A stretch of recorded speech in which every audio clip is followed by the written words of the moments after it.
a CBT en español, un ministerio que impulsa la alfabetización bíblica leyendo la Biblia cronológica en un año, todos los años. Estamos en la semana 6, donde continuamos en la era del Éxodo.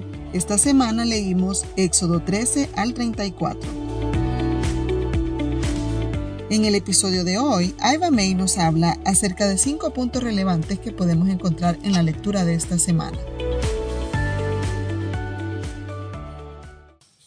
Vamos a hacer un pequeño repaso para unirlo a lo que estamos leyendo y también hay 5 puntos que les quiero mencionar. Lo que vemos al inicio de la historia me recuerda un versículo que yo recito cuando oro, que es Isaías 45, 9 al 10. Acordaos de las cosas pasadas, desde los tiempos antiguos, porque yo soy Dios y no hay otro Dios, y nada hay semejante a mí que anuncio lo porvenir desde el principio y desde la antigüedad lo que aún no era hecho. Que digo, mi consejo permanecerá y haré todo lo que quiero. Lo que Dios está haciendo desde el inicio de la historia es poner en marcha, poner en acción lo que Él ya ha dicho que hará, y lo hace a través de un largo periodo de tiempo y a través de personas pecadoras en un mundo caído. Él dio una promesa después que Adán y Eva pecaron. Dentro de la maldición que le dio a la serpiente, Dios dio la primera profecía mesiánica, que Él enviaría una simiente que aplastaría la cabeza de la serpiente.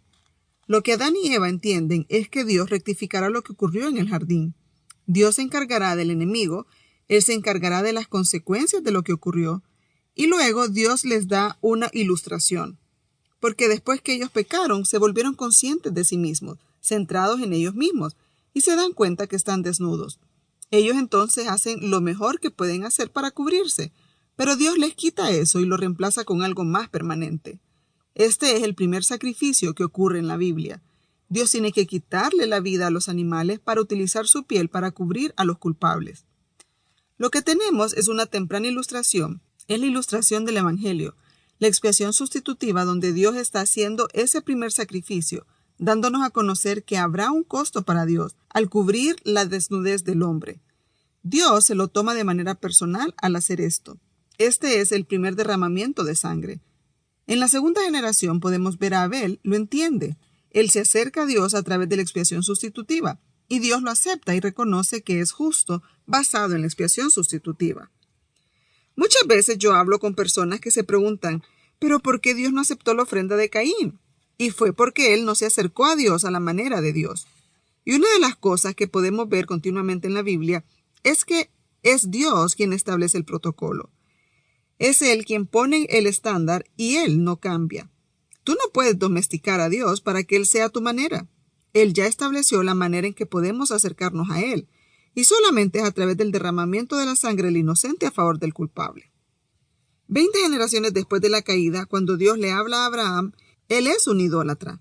Él desciende de Sem, el hijo mayor de Noé. Taré, el papá de Abraham, también es un idólatra.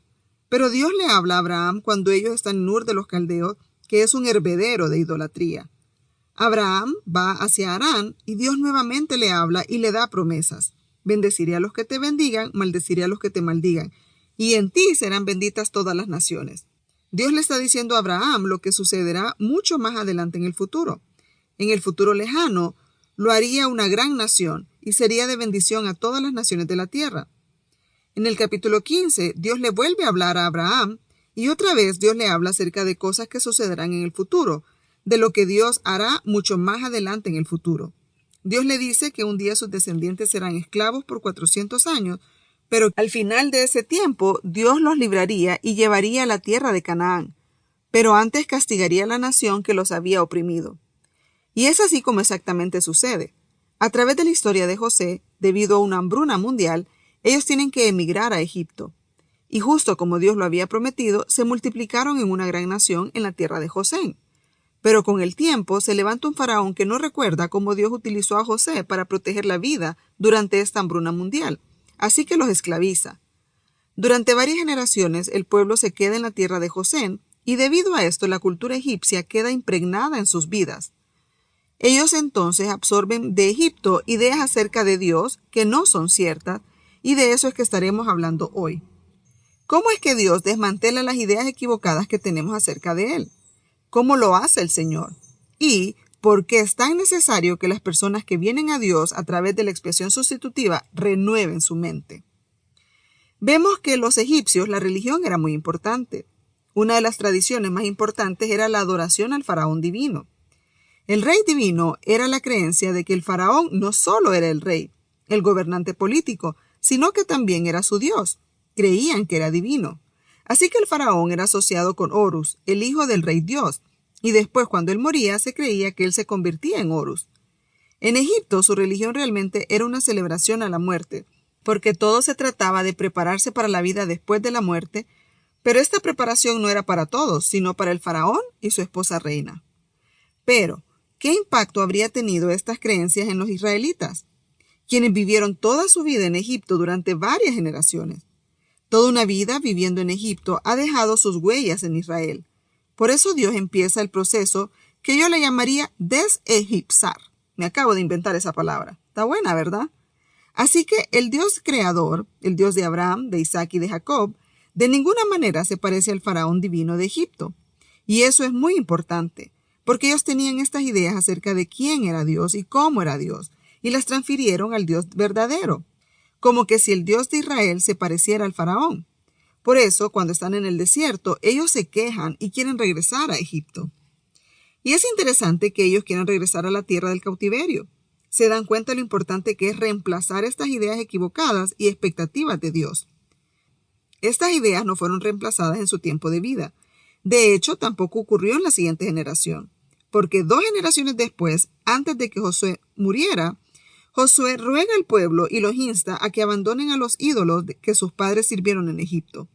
Así que ellos siguen aferrados a estas ideas acerca de Dios, a ídolos que adoraron durante 2 generaciones después de Moisés. Josué confronta a Israel diciéndoles que deben escoger entre los ídolos de Egipto y Yahweh que los sacó de la tierra de Egipto.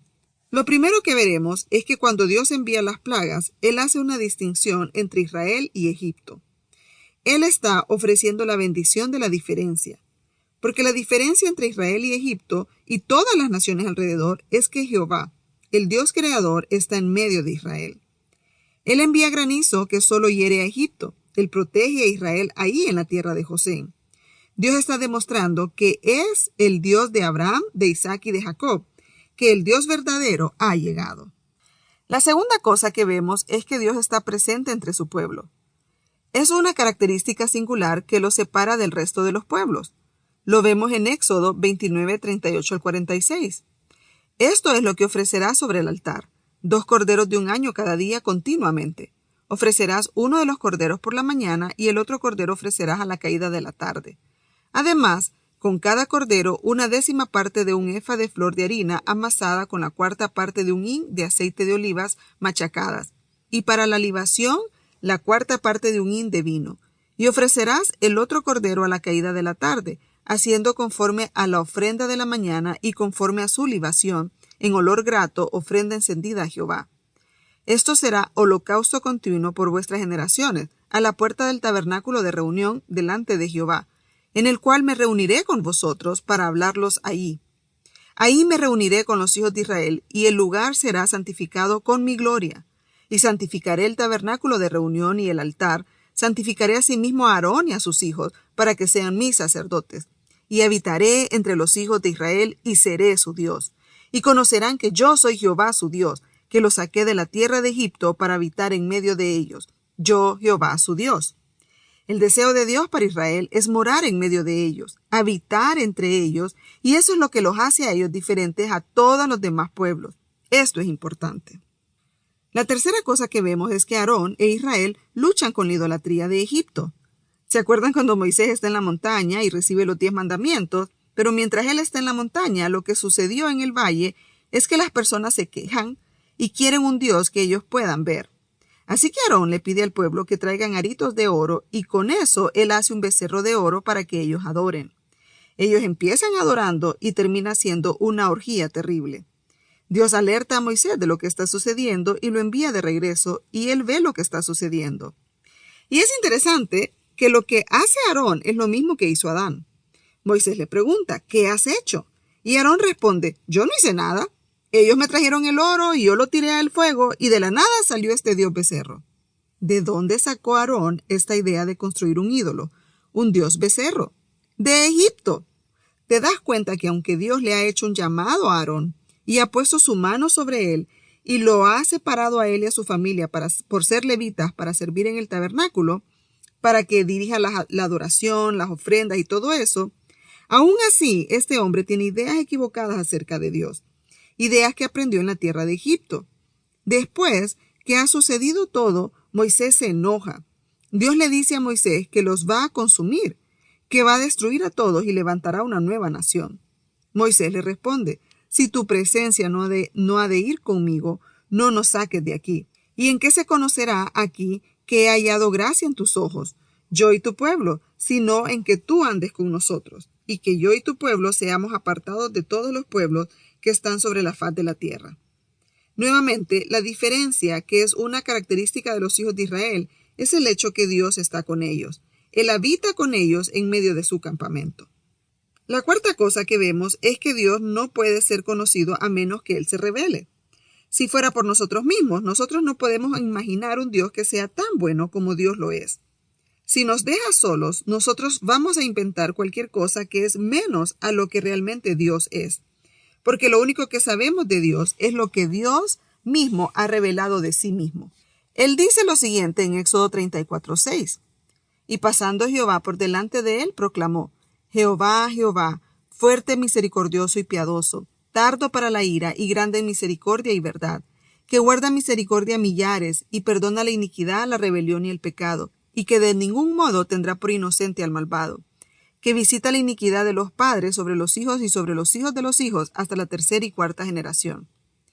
Dios mismo se describe a sí mismo, y quiero mencionarles esto rápidamente, porque dice que de ninguna manera tendrá por inocente al malvado. Lo que significa es que hay justicia. Donde Dios está, hay justicia. Dios no libra al culpable, lo que significa que no hay excepciones. No importa quién seas, faraón o en donde vivas, lo que claramente vemos aquí es que por ningún motivo Dios va a poner por inocente al culpable. Lo que Dios sí ofrece es perdón. Y esto es maravilloso para Israel. Es que Dios se ha manifestado a ellos y les ha enseñado la expiación sustitutiva, lo cual no existe en ninguna otra religión del mundo. Aparte, y esto es importante, Dios habla sobre el pecado. Él utiliza 3 palabras que describen el pecado: iniquidad, transgresión y pecado. Iniquidad significa pervertir algo que originalmente era bueno, convirtiéndolo en algo malo. Por ejemplo, Dios creó la sexualidad para el placer humano y para la procreación, pero ahora está tergiversado. Podemos ver la homosexualidad y de hecho más adelante veremos en Levítico, Dios les dice que no tengan relaciones sexuales con animales.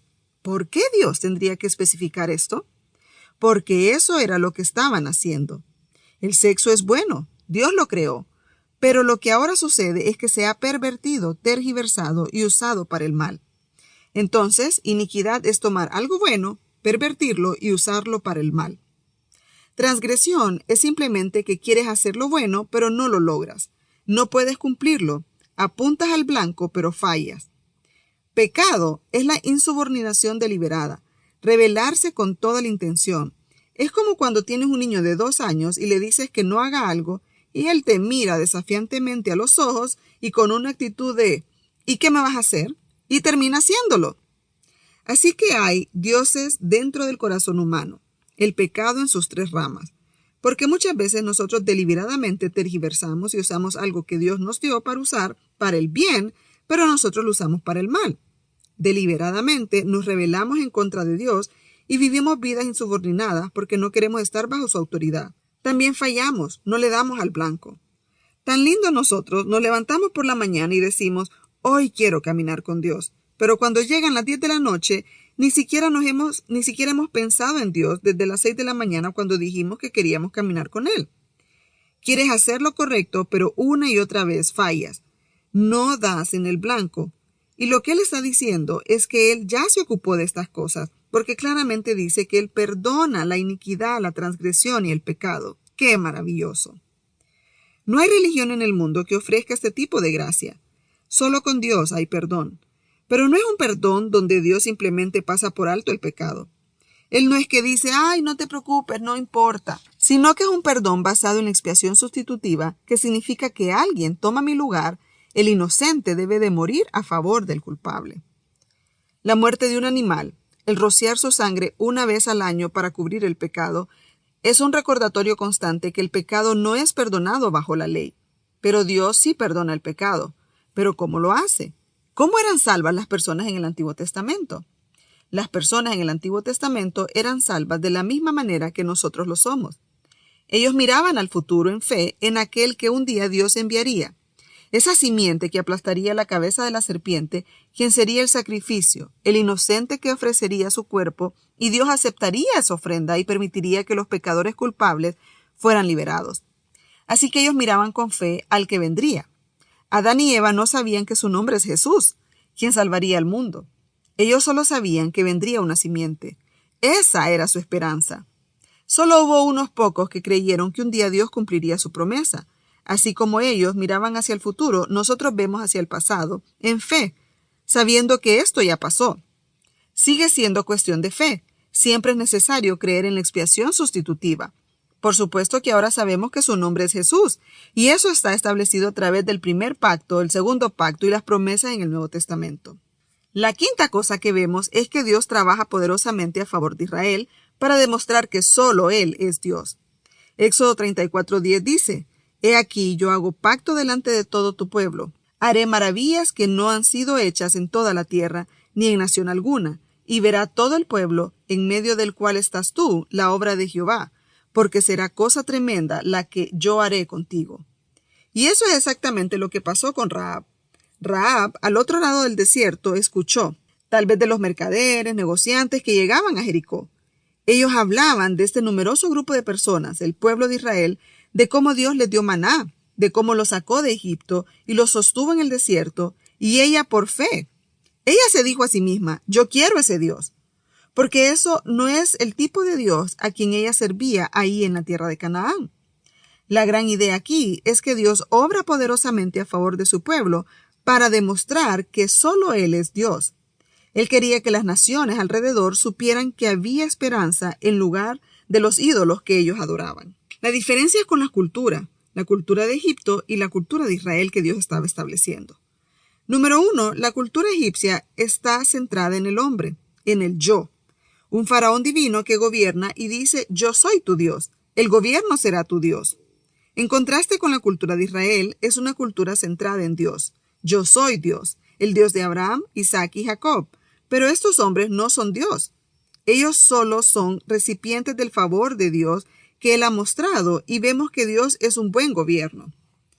Cuando Dios toma a una persona, Él crea una vida estable para ellos, sus bendiciones, sus favores hacia ellos, les causa que experimenten una elevación del Evangelio en sus vidas. Donde quiera que llegue el Evangelio, se eleva el espíritu, eleva el ambiente, porque da valor a su trabajo, da valor a la persona y así sucesivamente. La religión egipcia se centra en el hombre. Los israelitas se centran en Dios, y lo vemos con el tabernáculo de reunión. Lo construyen de una manera específica y lo ponen en el centro del campamento y se posicionan a las tribus alrededor de los 4 lados del tabernáculo para que todo el mundo tuviera acceso al Dios viviente a través del tabernáculo de reunión. Número 2. La cultura egipcia construyó pirámides, que es un lugar para los muertos. Para esto fue que Israel fue esclavizado, para construir mausoleos para los muertos, para el faraón y su reina. Miles de años después se han encontrado los cadáveres momificados porque eran preservados para la vida después de la muerte.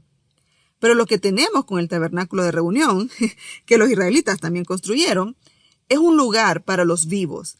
Este es un lugar donde los pecados son perdonados, porque la paga del pecado es muerte. Pero Dios da una manera a través de la expiación sustitutiva para que las personas no tengan que morir. Aunque si bien es cierto, Dios es santo y ellos merecen morir, Dios se ha humillado a sí mismo para estar en su presencia.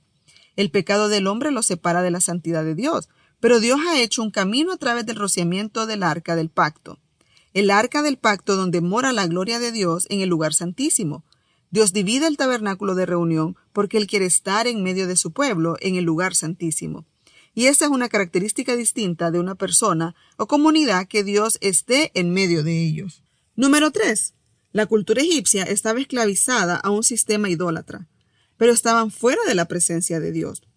El sistema idólatra mantenía a las personas cautivas, pero en la cultura israelita vemos que Dios libera a su pueblo de la esclavitud, pero se someten a Dios. Los egipcios son esclavos de un sistema idólatra y están apartados de Dios. Los israelitas son libres de la esclavitud, pero son esclavos de Dios. Número 4. La cultura egipcia utilizaba a las personas para lograr sus propósitos, pero los israelitas, Dios los bendice para cumplir sus propósitos. Por un lado tenemos la esclavitud usando a las personas para lograr sus propósitos y por otro lado tenemos a Dios liberándolos, bendiciéndolos para cumplir sus propósitos y promesas.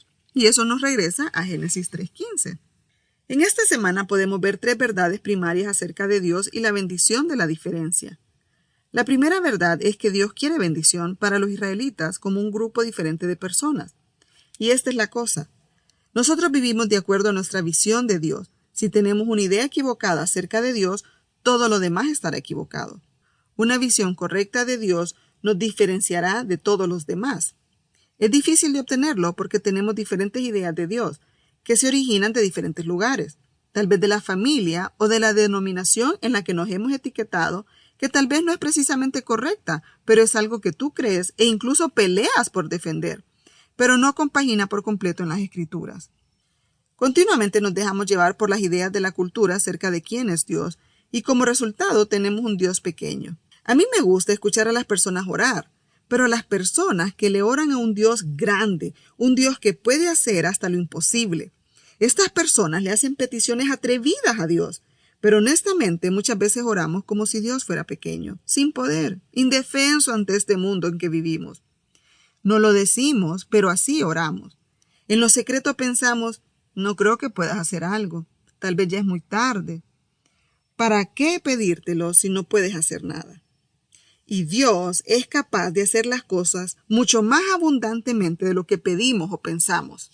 Detente y piensa, ¿qué tan grande es tu imaginación? Tú puedes ser atrevida con tus oraciones, pero para eso tenés que entender y creer que Dios es más grande de lo que podemos imaginar. Por eso podemos venir a Él con nuestras grandes peticiones. La segunda verdad es que tener ideas equivocadas de Dios esclavizan a las personas. Si tienes ideas equivocadas de Dios, eso te llevará a la esclavitud en alguna área de tu vida. La religión, por ejemplo, siempre esclaviza. Las religiones en todo el mundo se tratan de haz esto otro, no hagas eso no lo puedes decir. Eso te esclaviza y cuando no puedes cumplir, entonces te quedas sin esperanza. Pensando en el budismo y el karma, que no entiendo por qué creer en el karma, para ser una mejor persona en la siguiente vida, que si mi segunda vida será mejor. Pero si te suceden cosas malas o haces cosas malas, regresarás en una forma inferior a tu vida actual. ¿No les llena el corazón saber que nosotros no servimos a un Dios que nos esclaviza? No fue para eso que Dios nos diseñó. Es de suma importancia tener una idea correcta de Dios basada en su revelación en las Escrituras, en su palabra que nos libera al conocerlo a Él. La religión esclaviza, pero las Escrituras liberan. Entonces Dios está revelando a Israel para liberarlos de los egipcios, pero también liberarlos de las ideas equivocadas que tienen acerca de Dios. Dios los diseñó para que ellos florecieran como pueblo. La tercera verdad que vemos es que Dios no puede ser domesticado. Eso fue lo que Aarón quiso hacer. Trató de hacer un Dios a quien él pudiera controlar, que sus manos lo formaran, al que él pudiera domesticar. Pero nos damos cuenta que Dios es peligrosamente santo. Lo vemos con Coré y sus compañeros. Ellos se quejan contra Dios por su elección del servicio del sumo sacerdote. Dios escogió a Aarón y a sus descendientes para este servicio. Pero su primo Coré no está de acuerdo con lo que Dios ha decidido. Él dice, yo lo puedo hacer mejor. Y como resultado, Dios abre un hoyo en la tierra y se los traga. Dios es peligrosamente santo. Él demanda justicia. Tú pecas, tú pagas el precio. Pero cuando aceptas el derramamiento de la sangre del inocente a favor del culpable, para que el culpable pueda salir libre, alguien toma su lugar y es declarado justo. Dios es excesivamente justo, pero inmensamente misericordioso. Esto es lo que separa al Dios de la Biblia de todas las demás religiones. Es su dulce redención. Dios, con agrado, asume la muerte a través de su Hijo, el Señor Jesucristo. Él murió con agrado. Dios es excesivamente justo, pero inmensamente misericordioso. Esto es lo que separa al Dios de la Biblia de todas las demás religiones. Es su dulce redención. Dios con agrado asume la muerte a través de su Hijo, el Señor Jesucristo. Él murió con agrado. Murió como el inocente que lleva el pecado de los culpables para que a través de la resurrección podamos experimentar nueva vida y tengamos esperanza de la vida después de la muerte. Israel en el desierto y durante toda su existencia demostraron que son ellos el problema. El problema no es Dios. Dios quiere habitar en medio de ellos, pero el problema es su incapacidad para conocer y responder al Dios verdadero. Ezequiel y Jeremías nos dicen qué es lo que ellos necesitan más que cualquier otra cosa. Es el nuevo pacto. Ellos necesitan que Dios arregle el problema. Lo que necesitan es que Dios les dé un nuevo corazón, que Dios les quite su corazón de piedra y les dé un corazón de carne para que Él pueda escribir su ley en su mente, para que el Espíritu Santo pueda morar en la humanidad. Estas son las promesas del nuevo pacto. El hombre necesita un nuevo corazón, necesita un nuevo nacimiento para obtener el gozo y responder a la presencia de Dios. Como resultado de la quejadera y de la rebelión de los hijos de Israel, ellos terminan muriendo en el desierto y no entraron en la tierra prometida porque ellos no pudieron asimilar el hecho que Dios es quien se revela ser en las Escrituras, sino que se aferraron a las ideas que les fueron enseñadas en la cultura egipcia, donde habían ideas equivocadas acerca del hombre y así sucesivamente. Ellos no pudieron deshacerse de esas ideas. Como conclusión, quiero retarlos con Romanos 12:2. No os conforméis a este siglo, sino transformaos por medio de la renovación de vuestro entendimiento, para que comprobéis cuál sea la buena voluntad de Dios, agradable y perfecta. Esto ha sido importante siempre. No es algo del Nuevo Testamento o una idea de Pablo. Siempre ha existido, desde el jardín, desde la caída. Tenemos que resistirnos a ser como el mundo. Debemos transformarnos por medio de la renovación de la mente. No se trata de decir, yo no puedo pensar esto, o repetir manifestaciones, o yo puedo hacer esto o aquello. Eso es esclavitud. Se trata de decir, Señor, yo me rindo a ti. Yo sé que no puedo percibir la vida y la bondad que tú tienes para mí si yo me aferro a algo que es, en mi percepción es bueno, en lugar de aferrarme a lo que tú has dicho que es bueno. Te ruego, Señor, que transformes mi mente para que yo empiece a pensar los pensamientos que tú tienes para mi vida y la vida en general. Lo que sucede es que nosotros nos aferramos a lo que podemos ver. Lo vemos desde el inicio de la historia y a través de toda la historia que somos personas de la vista. Nosotros estamos esclavizados, somos cautivos por lo que vemos, en lugar de ser esclavizados por lo que oímos que Dios ha dicho. La verdad siempre libera. Necesitamos la verdad más que cualquier otra cosa. Dios encerró la verdad en su Hijo, el Señor Jesucristo. Él está lleno de gracia y verdad. A diferencia de Israel, nosotros tenemos la esperanza de Cristo, quien ya murió por nosotros. Dios nos pone en la caldera de barro y empieza a moldearnos para que aprendamos a pensar en sus pensamientos y a responder al mundo como deberíamos. Lo único que nos separa del resto del mundo es el hecho que somos templos del Espíritu Santo. Él mora en nosotros. Lo que nos separa de los demás no es una lista de reglas, qué hacer o dejar de hacer. Lo que nos separa es que Dios está en nosotros. Y sí, hay cosas que no hacemos, pero no por cumplir con reglas, sino porque Él vive en mí. Cuando Pablo dice no seas conforme a este mundo, él está diciendo no permitas que el mundo deje huella en tu mente, porque lo que tú tengas en tu mente, eso serás. Acabas de escuchar el resumen de la semana 6 con Aiva May. Si deseas unirte al deleite de la lectura bíblica cronológica con CBT, envíanos un mensaje. Hoy es un buen día para empezar a leer la Biblia en un año con CBT. CBT, impulsando la alfabetización bíblica.